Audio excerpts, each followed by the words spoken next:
টাকায়। দেখতে পাচ্ছ পুলিশের গাড়ি বিক্রি হচ্ছে 60 টাকায়। এছাড়াও বিভিন্ন ধরনের পুতুল পাচ্ছেন মাত্র 60 টাকায়। মেয়েদের জন্য বিভিন্ন ডিজাইনের মালা পাচ্ছেন মাত্র 60 টাকায়। বিভিন্ন ডিজাইনের কানের দুল পাচ্ছেন মাত্র 60 টাকায়। কোমরের বিছা পাচ্ছেন মাত্র 60 টাকায়। ছেলেদের মানি ব্যাগ পাচ্ছেন মাত্র 60 টাকায়।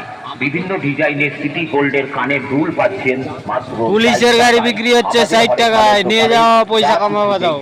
যা কিছু কিনছেন হরেক মাল মাত্র 60 টাকা। হারভেস্টার গুলা ধরবা, পুলিশের গাড়ি নিয়ে যাও। আমাদের দোকানের বিক্রিত মাল ফেরত বা বদল হয় না। আমাদের এই হরেক মালের জিনিসগুলো আপনি বাজারে যে কোনো নামি দামি দোকানে কিনতে যাবেন, দাম নেবে। মাঠের মধ্যে যে চেনওয়ালা হারভেস্টারগুলো চলে ওগুলাকে ধরার জন্য এই গাড়িটা মাত্র একান্তই তৈরি হয়েছে। 60 টাকা, 60 বুঝতে টাকা, পেরেছেন? 60 ওটার জন্য তৈরি হয়েছে। 60 টাকায়, মাত্র 60 টাকায় নিয়ে যান, নিয়ে যান, নিয়ে যান। আপনাদের জন্য মাত্র অফার, 60 টাকার অফার, নিয়ে যান।